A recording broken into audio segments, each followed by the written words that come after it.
अस्सलाम वालेकुम नाज़रीन, आप देख रहे हैं ZH एंटरटेनमेंट। मैं हूँ ज़हीर अहमद। नाज़रीन, एक फ़िल्म जो कि काफ़ी तनाज़ात का शिकार रही और उसको सिनेमा पर नहीं लगने दिया गया। 3 मुख्तलिफ सूबों, 2 सूबों से और एक मरकज़ी सेंसर बोर्ड ने उसको पास भी किया, लेकिन उस वक्त की हुकूमत भी नहीं लगा सकी उसको।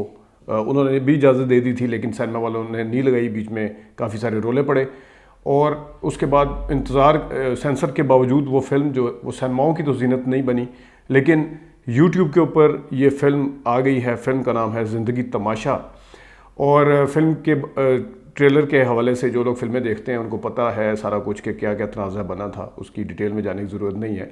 लेकिन सरमद खोसर ने शुरू में नोट भी दिया है, जब आप देखेंगे तो वो काफ़ी डिसअपॉइंट थे इस चीज़ को लेके, तो उन्होंने यूट्यूब पे इसको दिया है देखने वालों के लिए ताकि वो देख सकें। ज़िंदगी तमाशा बुनियादी तौर पर आपको याद होगा नौकर बोटी का गाना था, ज़िंदगी तमाशा बनी दुनिया दहासा बनी। ये वहाँ से आइडिया लिया गया, लेकिन बहुत ही कमाल का आइडिया है। उस गाने को बुनियाद बनाकर फ़िल्म का नाम भी ज़िंदगी तमाशा रखा गया और जो उस गाने के अंदर शायरी थी या जो कुछ था उसको भरपूर तरीके से स्क्रीन के ऊपर उतारा है और हमारे मुआशरे की जो हसास नौइयत के इश्यूज़ हैं उसको एड्रेस किया गया है इस फिल्म ज़िंदगी तमाशा में।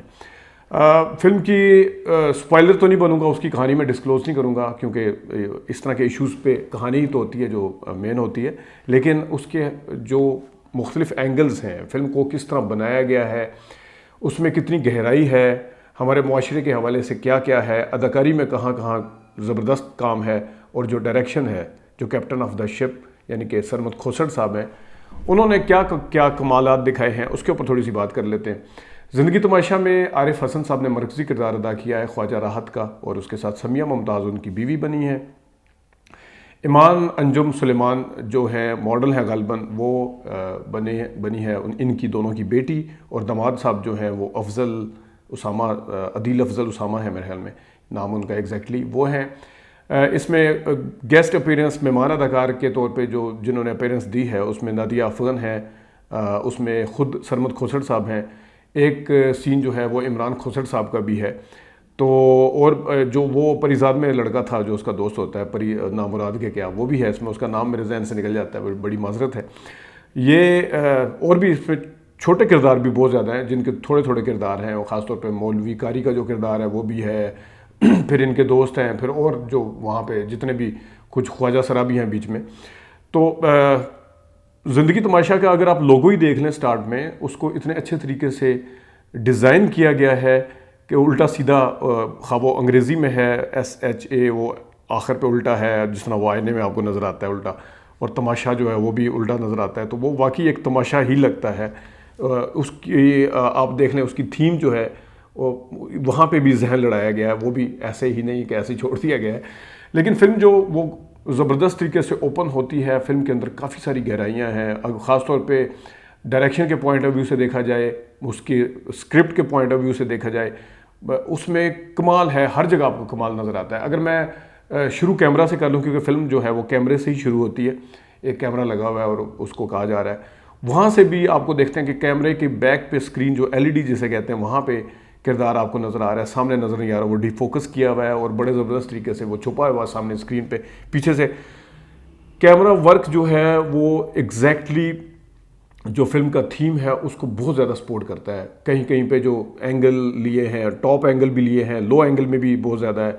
मतलब ये है कि अगर समिया मुमताज़ को दिखाना है कि वो चल नहीं सकती, तो उसकी जिस सहारे से चलती है उसको लो एंगल से दिखाया गया। तो जब लो एंगल से दिखाया गया तो सिर्फ टांगों की मूवमेंट ही दिखाई गई है।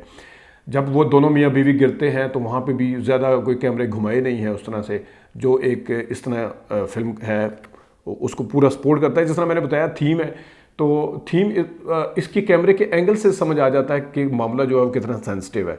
जैसे इंसान किसी की छुप के फिल्म बना रहा होता है, दूसरे उससे देखते हैं कि ये क्या बना रहा है, क्या कर रहा है, मतलब पीछे के किसी के बारे में जो किरदार हैं। मतलब है कि कमरे के अंदर का अगर सीन है तो टीवी लॉन्ज में कैमरा रखा हुआ है, दरवाज़ा खुला हुआ है और किरदार जो है वो अंदर आ जा रहे हैं, कि अंदर आके बोल रहे हैं, वो बीवी को उठा रहा है, इस तरह के सीन है। इसका जो मर्जी किरदार है, इसके पांचे ऊपर उठे हुए हैं, वो अगर दिखा रहा है, बीवी की वो किस तरह हेल्प कर रहा है, इसको देख लें। और कैमरा जो OTS लिया है, गलियों में से चलता हुआ जा रहा है, बैक से कैमरा है पूरा, वो बाप का जो पूरी गलियां दिखाई हैं, उलझने दिखाई हैं, यानी कि एक सिंबॉलिक वो दिखाया है बहुत ज़्यादा, इस माशरे का सिंबॉलिक दिखाया कि तंग तंग गलियां, तंग तंग जहन, तंग तंग सारा कुछ है। और सामने से फिर जो बेटी है जिसको इनका वालिद का OTS फिल्म के शुरुआत में कहीं पे है, वो पीछे से है, और सामने बेटी का जब है वो नाराज़ होके जाती है, सारा कुछ दे के जाती है, वो सामने से है, इन्हीं गलियों के अंदर से सारे लोग उसे देख रहे हैं। मतलब हर चीज़ बड़ी सिंबॉलिक है, बड़ा इस्तारा के तौर पे उसको यूज़ किया गया है। आप इन किरदारों के साथ साथ उनकी करैक्टर की जो बिल्ड किया है जिस तरीके से किरदारों को, वो देखें तो वो भी कमाल है। मरकज़ी किरदार जिस तरह आरिफ हसन यानी ख्वाजा राहत का जो किरदार है, उसको अगर आप देखें तो उसको इतना खूबसूरत बिल्ड किया है कि एक बंदा है, वो नाते पढ़ता है, शादी पे जाके सेरे भी पढ़ता है, लेकिन उसको एक शौक़ है, उस शौक़ या तो मजबूर है। वो अपनी बीवी का बहुत ख्याल रखता है, शौक़ मैं बाद में बताता हूँ। बीवी का बहुत ख्याल रखता है, करैक्टर को बिल्ड किया कि कितनी अच्छाइयाँ उसके अंदर पाई जाती हैं। बीवी का ख्याल रखता है, बाहर लोगों का ख्याल रखता है, बोलने में, देखने में, बीवी की हेल्प करता है। अमूमी तौर पे हमारे यहाँ इस तरह किया नहीं जाता कि किस तरह उठा के उसको लेके जा रहा है, कहीं कभी वॉशरूम में, कभी किस तरह, और बहुत सेंसिटिव है, अपनी बेटी को लेके भी बहुत सेंसिटिव है। लेकिन एक चीज़ के हाथों वो मजबूर है, मतलब अगर बाहर की वो देखें तो नाते पढ़ रहा है और सेरे पढ़ रहा है, घर में बीवी का ख्याल रख रहा है। एक चीज़ के हाथों मजबूर है कि बचपन में वो फिल्में देखा करता था, और फिल्में भी वो मुमताज़ और आसिया, जिस तरह वो मैंने बताया कि आसिया दी आखिरी फिल्म हैगी सी, और मतलब डायलॉग भी मैं आता हूँ बड़े नेचुरल अंदाज में बोले गए हैं, जिस तरह एक की जान की लोड़ से, इस पर मैं आता हूँ बाद में। लेकिन वो उसके हाथों मजबूर है वो, कि वो उससे रहा नहीं जा सकता, कि जिस वक्त वो उसकी माजी में चला जाता है, या उसको शौक़ है गाने देखने का या फिल्में देखने का, ये एक उसका ऐसा पहलू है जो उसके गले पड़ जाता है, और आगे जाके क्योंकि वो जो कुछ भी सामने आता है। फिर करैक्टर की जो दूसरा कारी साहब हैं जो उसे माफ़ी मांगने का कहते हैं, वो जिस किस्म की ज़ुबान इस्तेमाल करते हैं। अब एक फिल्में देखने वाला बंदा अपनी बीवी का भी ख्याल रखता है, नाते भी पढ़ता है, लेकिन जो कारी हैं, जो हमारा मुआशरा जिस तरह का दिखाया गया है कि उनको हर चीज़ की इजाज़त है, वो जिस तरह ओल फोल बोल सकते हैं बोल लें, जिस तरह गालियाँ निकाल सकते हैं निकाल लें, लेकिन वो इस तरह किसी के ऊपर इल्ज़ाम लगाने से वो नहीं चूकते, और अपने आप को उसमें रखने से नहीं चूकते। मतलब है कि एक एक चीज़ की, उनकी बेटी के देखें जिस तरीके से वो सामने आता है, सारा कुछ देखती है अपने वालिद के हवाले से। फिर समिया मुमताज़ जो बीमार दिखाई गई हैं, आरिफ हसन मैं साथ साथ ये अदाकारी के हवाले से भी कमाल अदाकारी की है उनका, इतना ज़्यादा वो नहीं, मुझे नहीं पता कि वो कभी पहले आए हैं या नहीं आए, लेकिन इतनी ज़बरदस्त तरीके से उन्होंने कमाल अदाकारी की है। उन्होंने हमदर्दियाँ भी समेटी, उन्होंने किरदार के अंदर जिस तरीके से, मतलब डांस करने से ले के हर जगह तक जो उन्होंने जो शेड्स हैं उनके करैक्टर के, उसमें भरपूर तरीके से उन्होंने स्क्रीन के ऊपर लेके आए हैं। समिया मुमताज़ हैं, वो भी बहुत ज़बरदस्त, उन्होंने भी कमाल किया है। अच्छा, मज़े की बात है कि जो वाकई हमारे माशरे में ऐसा होता है, अमूमी तौर पे दामादों को अच्छा नहीं समझा जाता, या दामाद नखरे वाले होते हैं, वो उतने स्पोर्टिव नहीं समझे जाते हमारे यहाँ, उनको देखा जाता है, या इसमें दामाद को बाकी चीज़ों के बरक्स बहुत अच्छा दिखाया है।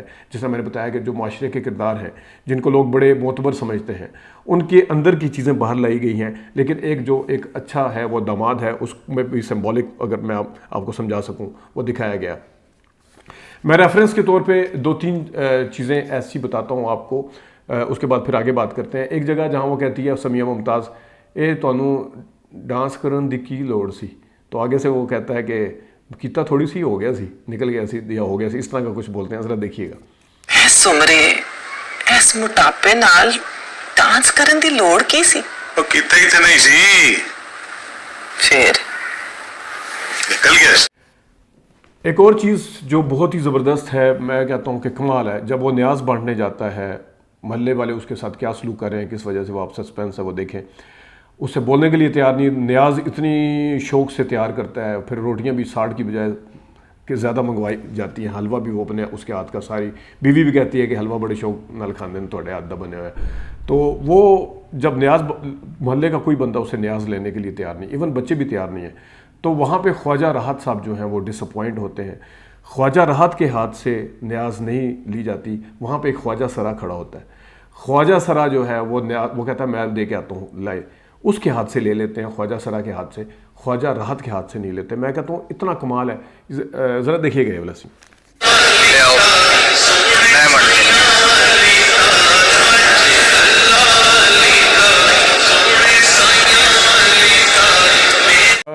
शुरू में जो एक सीन बेटी जो है उनकी, वो भी आप देख लें, और वो एक वीडियो देख रही हैं, बल्कि वो वाला सीन देख लें जहाँ पे बेटी खाना खाए बगैर उठ जाती है, वो देखिएगा ज़रा।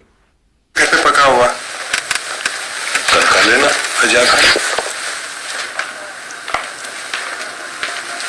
नहीं थैंक यू। जिस वक्त ये इतने शौक से वहाँ नाते पढ़ने के लिए जाता है, मिलाद होता है, वो नाते वहाँ पढ़ने नहीं दी जाती, इजाज़त नहीं मिलती इनको इनविटेशन के बगैर वहाँ पे जो भी है। तो वापस आते हैं, बीवी समझती है पड़ी हो गई, क्योंकि आवाज़ें वहाँ पे आ रही होती हैं घर के अंदर। ये भी बहुत ज़बरदस्त है कि बैकग्राउंड में नाते हैं, और वो जो दिखाई हैं वो बहुत ही ज़बरदस्त दिखाया। तो वहाँ पे जिस तरीके से समिया मुमताज़ की और दोनों की, समिया मुमताज़ को पता होता है कि इसने नाते नहीं पढ़ी, कहते मैं सुनिया सन थोड़ियाँ 3 नाता, मैंने तीन नाते पढ़ी हैं। ज़रा देखिएगा वो सीन देखिएगा। सारियां आवाज़ां आ रही हैं सन,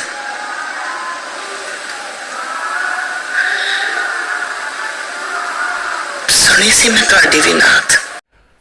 सरमद खोसट साहब ने लोकेशन से लेके, कैमरा एंगल से लेके, बैकग्राउंड पे क्या क्या चलना है उससे लेके, कूड़े के अंदर क्या क्या चीज़ें नज़र आ रही हैं, जलेबियाँ पड़ी हुई नज़र आ रही हैं, कभी कुछ नज़र आ रहा है, इतनी बारीकी से उन्होंने ये काम किया है, इतनी बारीक फिल्म बनाई है कि आप इसको देखेंगे तो आप हैरान और परेशान हो जाएंगे। आप हर पॉइंट ऑफ व्यू से, आपको ये फिल्म सोचने और चौंकने पे भी मजबूर करेगी। इस फिल्म में आपको दुख भी होगा। अदाकारी में आरिफ हसन ने, समिया मुमताज़ ने, उनकी लड़की ईमान अंजुम सुलेमान जो उनकी बेटी है, वैसे बाय द वे उनकी रिजेम्बलेंस शीरी मज़ारी की बेटी ईमान है, उनका नाम भी ईमान है, उससे बहुत ज़्यादा रिजेम्बलेंस है। लेकिन बहरहाल फिर उनकी खुद अपना जिस जगह पे सीन डाला है इन्होंने, सरमद खोसट साहब ने, हालांकि कुछ लोग एतराज़ भी कर रहे थे कि उन्हें ये सीन करने की क्या ज़रूरत थी, लेकिन उन्होंने अपनी जो गेस्ट अपीयरेंस है वो जो डाली है वो भी कमाल है। नादिया अफगान ने काम किया, उसको भी थोड़ा काम है। फिर वो बार्बर की शॉप पे जो दिखाया उनके भाई को, SHO बैठा हुआ है, किस तरीके से उसको निकालता है वो कटिंग वाले को, वो भी बड़े नेचुरल सीन है। बड़ी मैं और म्यूज़िक खाम एक आध जगह पे कोई म्यूज़िक है जिस जगह मतलब है, उसके अलावा म्यूज़िक भी नहीं है। और फिल्म का जो इख्तिताम है वो भी शानदार है, किस तरह वो बैठे हुए हैं करके। मैं स्पॉइलर नहीं बनना चाह रहा क्योंकि अब तो ये सिनेमा में जाने की ज़रूरत नहीं, अब तो अवेलेबल है।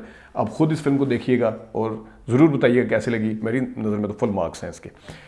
आज के लिए इतनी इजाज़त दीजिए, अल्लाह हाफ़िज़।